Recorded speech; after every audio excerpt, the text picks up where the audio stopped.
Diletos amigos, saudações a todos. Sejam bem-vindos ao SEMcast, o podcast da Clínica SEM. Hoje teremos a segunda parte do nosso episódio sobre odontologia e fenda lábio-palatina.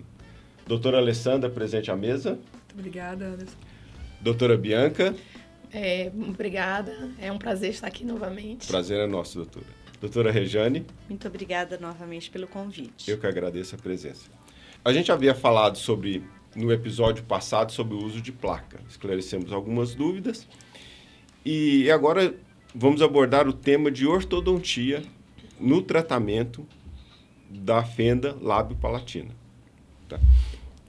Bom, quando que vai fazer esse tratamento ortodôntico? Pergunta a doutora Bianca, né?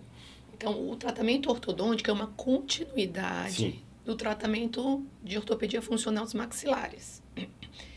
Então, acho que é importante fazer essa diferença, Bianca. Porque, assim, acho que a sensação de que ortodontia e ortopedia... Então, existe muita confusão, porque quem se forma em ortodontia é formado em ortopedia facial, sendo que existe a ortopedia funcional dos maxilares. Que às vezes para quem não é da área, é difícil falar. Ele é ortodontista e ortopedista. Mas ortopedista o quê? Facial ou funcional? Então, a gente trabalha muito com a reabilitação neuroclusal, que vem da ortopedia funcional dos maxilares. Então, a gente vai equilibrando a função mastigatória desde o nascimento, desde bebê. Primeiro, através das massagens. Aí, depois, a gente vai orientando com alimentação, dura, seca e fibrosa. Vai vendo os contatos dos dentes. Vai vendo como esse crescimento está acontecendo. E caso saia algo do eixo, né? A gente já vai corrigindo. Corrigindo como? Usando...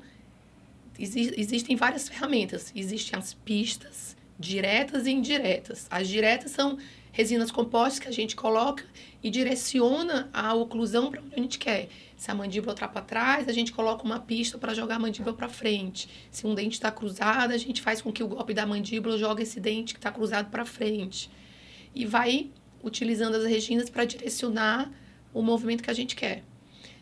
E existem as pistas indiretas, que são as placas planas, que também a gente, quando a criança, por exemplo, não come pela boca, tem uma gastro, ela vai fazendo substituindo, essa mastigação que não há, essa trituração dos alimentos, você vai utilizando aparelhos para que a criança faça esse estímulo muscular de lateralidade, anteroposterior. Então, a gente vai utilizando isso. Então, passou toda essa parte de ortopedia funcional, que é assim, a reabilitação neuroclusal é o resto da vida. Enquanto a gente mastigar, a gente vai precisar ir ao dentista. Então, assim, nós dentistas também vamos ao dentista para fazer esse controle. Porque a gente não pode ter preferência de lado de mastigação. Tem gente que fala, eu mastigo só do lado direito ou só do lado esquerdo. Isso não é o ideal. E é muito comum que as pessoas façam isso por um desequilíbrio e por ser leigo e achar que isso é normal. Mas quando você vai mastigando só de um lado, você vai alterando a musculatura, você vai alterando a simetria do seu rosto. Então, por exemplo, a doutora Alessandra que é da área de plástica, deve escutar muito, falar, eu vou preencher mais um lado do que o outro. Mas por que você vai fazer uma harmonização facial mais de um lado do que o outro, se os seus músculos são iguais? Então, provavelmente existe essa falta de função de um lado e uma hiperfunção de outro. Mas voltando para as crianças. Então, ela faz toda essa parte de ortopedia, acompanhamento. Quando começa a dentição permanente, a mista, na verdade, quando começa a vir os dentes caninos, quando ela tem 1/3 da raiz, já pode fazer um enxerto na parte da fissura para ajudar essa erupção do canino. Se não veio já com a função normal da parte de reabilitação neuroclusal. O enxerto, você diz o enxerto ósseo. O enxerto ósseo na falha. Que aí você pode usar tanto o do osso ilíaco, né, da Mas quando tem essa bacia. falha, ele tem o germe dentário ou não? Tem, às vezes não tem. Às vezes aí Ele depende. pode ficar sem ter individual. um dente. Tive uma falha e Então, não por vai exemplo, nascer às vezes o pode ter dente. uma fusão de um dente com o outro. Então, é muito individual de cada criança. Mas é nessa fase, que se for para fazer enxerto ósseo, vai ser provavelmente nessa fase. Que vai ser mais ou menos com entre 11 e 13 anos. Depende da mastigação da alimentação da criança. Quanto mais alimento duro, seco e fibroso, mais rápido acontece a troca dos dentes. Mas só uma dúvida para a audiência. Quando você fala alimento seco, duro e fibroso, mas com uma criança que começou agora a alimentação, um exemplo só para deixar claro. Cenoura, aí no começo você pode dar mais cozidinha, aí você vai aumentando a textura, Porque brócolis. assim, eles costumam fazer isso em forma de... Na verdade, a gente vai fazendo uma introdução alimentar.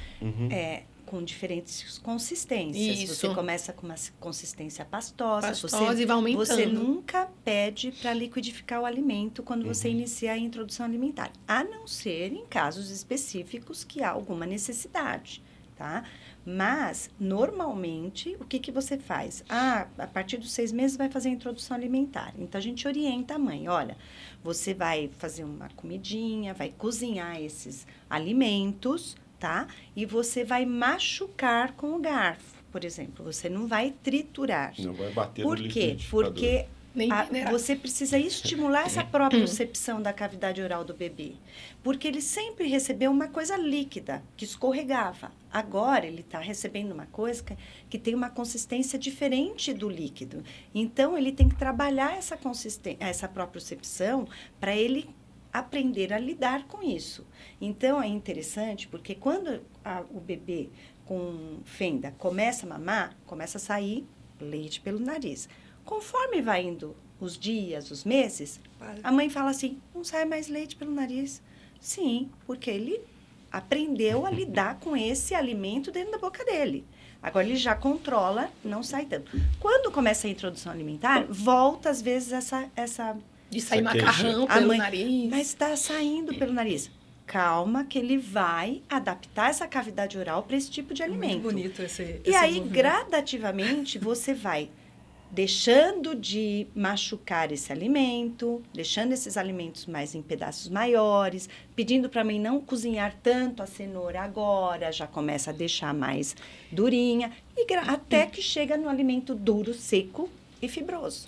E é super importante nessas crianças que têm a fissura de alimentos, esse estímulo de alimentos que você pega para estimular a pré-maxila, que é a parte da frente do lábio. Segurar, morder, né? Então, segura a maçã e deixa ele morder. Pega o milho na espiga e deixa ele morder. Não dá nada, não facilita a vida eu achei dele. lindo uma postagem da Isa ontem, que ela estava mostrando o filho dela, e o moleque, assim, segurando o brócolis, nossa! E assim, detonando o brócolis, e ela mandou assim, ele com o brócolis não quer guerra com ninguém, né? Que foi bem bonitinho, porque realmente assim, a criança estava lá se divertindo com o brócolis. Era uma criança de 1 ano. Todos esses estímulos vão estar trazendo benefícios para quando essa criança começar a falar. Exatamente. Porque uma criança com um bom estímulo de mastigação, alimentos, né, que exijam esse trabalho muscular, ela vai ter a chance de ter um padrão muscular melhor para quando ela for falar. Porque isso vai interferir nessa articulação. Uma criança hipotônica, Isso que é pra tudo, só né? come papinha, tá lá com 1 ano e 2 meses, tá comendo tudo batidinho, amassadinho, ela vai ter uma hipotonia muscular que vai refletir para a fala. Essas papinhas que se vendem não tem um formato, entendendo, a seco e fibroso, né? Devia ser uma propaganda aí do coisa. Não, que eu saiba, Mas não. se eu fosse o dono da Nestlé, eu lançaria, Assim, né? o duro seco e Papinha seco e fibroso é até mais fácil, porque, por exemplo, muitas mães têm muito mais trabalho de fazer uma papinha Sim, mas imagino. do que ter o alimento ali, dar só uma cozidinha, dar uma fruta. É muito mais trabalhoso você cortar uma maçã do que só lavar a maçã e dar para a criança. Então, os pais tendem a facilitar a vida da criança, achando que está ajudando, mas na verdade está piorando. Quanto mais Quanto menos eles facilitarem, vai ser melhor para todo mundo. Para os pais, que vão ter menos trabalho, e para a criança no crescimento e desenvolvimento. Vai Com fortalecer certeza. a musculatura. E assim, a musculatura fortalecida mexe com a parte de vascularização, mexe com tudo, com a parte de deglutição. Você engoliu um alimento mais duro, seco, a sua musculatura inteira vai ficar, não só da boca, mas de face tudo, toda, da né? face inteira. E o tratamento ortodôntico mesmo seria, no caso de você não ter conseguido esse no objetivo. tratamento ortodôntico, por exemplo, não veio um canino, mesmo com enxerto ósseo, ele não erupcionou, você traciona, ficou uma parte menos expandida, por exemplo, porque às vezes a gente pega paciente que não teve um acompanhamento, então ele vem com deficiências de uma vida, né? Deficiências com, por exemplo, a criança normalmente que nasce com a fissura, geralmente ela não é amamentada. Geralmente a mãe já dá uma chupeta. A chupeta, ela vai estimular uma mordida cruzada, uma mordida aberta. São sequências então, de... exatamente. Sim. Aí vão erros, ser... A gente vai correr atrás das sequelas que foram causadas lá atrás, às vezes pela família não ter a informação correta. Quando essa criança, desde pequenininha, vai no centro de referência e tem todas as informações, aí... Chega na parte de dentição permanente, é mais para fazer uma correção de alinhamento, mais uma parte estética como qualquer outra pessoa. Porque você vê, como a Bianca mesmo falou, essa criança já teve o prejuízo de não ter o estímulo, o trabalho muscular de ser amamentada no peito. Nenhuma mamadeira, nada, vai suprir esse trabalho. Sim. Né? É lógico que a gente adequa o furo, às vezes a gente tem até que abrir um pouco o furo para essa criança conseguir sugar, né? Em decorrência das dificuldades de sucção. Então, você vê, ela já perdeu esse estímulo que é fundamental. Tanto Sim. que hoje a gente preconiza, né, de uma forma geral, a amamentação natural até os 6 meses, que você tem um trabalho muscular imenso e que beneficia o resto da vida desse indivíduo. E a alimentação também, quando você estimula a criança a comer coisas duras, secas e fibrosas, geralmente você vai fugir de alimentos industrializados, porque não tem muitos alimentos industrializados duros, secos e fibrosos. Então, você já ajuda na parte funcional, na parte nutricional, na parte cognitiva, porque a criança vai receber menos açúcar industrializado. Então, já ajuda na escola, já ajuda no sono da criança. Então, assim, é algo que vai... Então, a equipe multidisciplinar, ela ajuda em todos os fatores, né? A criança vai cansar a musculatura da face, ela provavelmente não vai ser uma criança que chupa dedo, que vai ter algum hábito de roer unha, porque ela já vai cansar a musculatura dela. É igual você falar, eu não quero mais que o meu filho ande de bicicleta. Aí eu vou falar, não, prende a bicicleta dele? Não dá, não. Manda ele andar de patins, de skate. Quando ele for andar de bicicleta, ele vai estar tão cansado que ele não vai conseguir. Ou ele não vai querer. Interessante isso. Então, não tinha assim, pensado. então sempre eu abordo de uma maneira nunca muito rígida em relação proíba, tire. Sempre substitua. Meu filho tem esse hábito, então vamos substituir.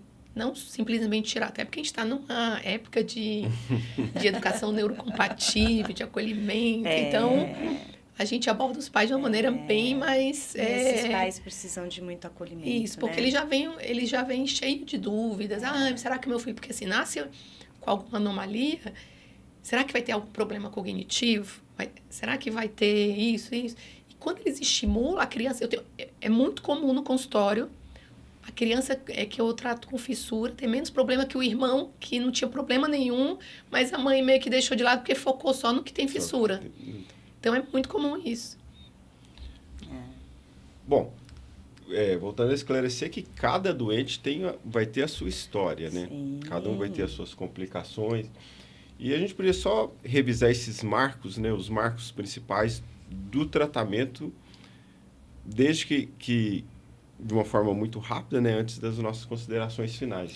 Uma coisa que eu quero falar também, sobre quando já está nessa parte de depois dos 6 anos, quando os pais aderem a essa alimentação, aderem a essa parte de reabilitação neuroclusal, a criança vai ter um vedamento labial muito bom, Porque ela vai usar a musculatura orbicular para mastigar. Então, tem esse vedamento, e esse vedamento ajuda na cicatriz. Porque se a criança tem uma boca flácida, ela não vai fazer esforço nenhum para selar os lábios. Então, não adianta, às vezes, ela ter uma boca flácida e fazer fono, mas não estimular a alimentação. Às vezes, uma criança que, por exemplo, que não faz fono, mas ela come coisas duras, secas, fibrosas, vai ter uma qualidade melhor da cicatriz. Então, os pais precisam estar atentos para não, às vezes, por exemplo, culpar o cirurgião plástico, a cicatriz não ficou boa. Mas não é só a técnica cirúrgica, é um todo. É a parte muscular. Porque o músculo que vai puxar a pele, não é a pele que vai puxar o músculo vai puxar a pele. Então, essa retração, ela vai seguir a função. Na verdade, a cirurgia é pontual, né? Mas o que... A abordagem é para sempre. Exatamente. E, assim, o sucesso também, né, dessa condição pós-cirúrgica vem de todo esse trabalho. Exatamente. Né? Então, Muscular, os pais estarem inseridos numa equipe e seguirem, né? Porque também não adianta inserido no seguir. Achando que só por estar lá as coisas vão acontecer. Tem que seguir. E os pais vão ser a parte primordial. Porque é o dia a dia, né? Somos ferramentas que a gente vai ajudar a criança. Mas a família ali, ela precisa estar muito unida e muito focada no tratamento e entender que não são abordagens pontuais. São hábitos até a fase final de crescimento. Bom, eu acho que abordamos de uma forma muito ampla, né? Tanto em todos esses episódios, mas esse episódio aqui em questão. Vamos a algumas considerações finais, né? Doutora Alessandra? Não, assim, eu acho que... Bom, meu agradecimento, né? Eu acho que cada ponto, né? Cada frase que a Bianca falou, realmente é de uma beleza, né, inestimável. Eu acho que a importância da função, né? Eu acho que o papel do cirurgião plástico na marcenaria, né? A gente colocar as coisas no lugar. Sim. É um papel até pequeno, perto de, realmente da importância dessa parte de função. Da função, né? E que, assim, que as meninas voltaram assim, de uma forma magnífica. Assim, tava assim, né, assim, apaixonada realmente por cada fala que elas tiveram. Então, acho que é só agradecer a presença delas, né, aqui e na vida nossa. Gente que agradece. A gente que agradece a confiança. Doutora Regiane, algumas considerações à nossa audiência? Não, eu acho que é fundamental essa abordagem. Quanto mais esclarecidos as pessoas, né, que estão em contato com as crianças, né, têm filhos com fenda palatina, quanto mais esclarecido ele for, mais ele vai seguir a nossa orientação. Acho que esse esclarecimento é fundamental.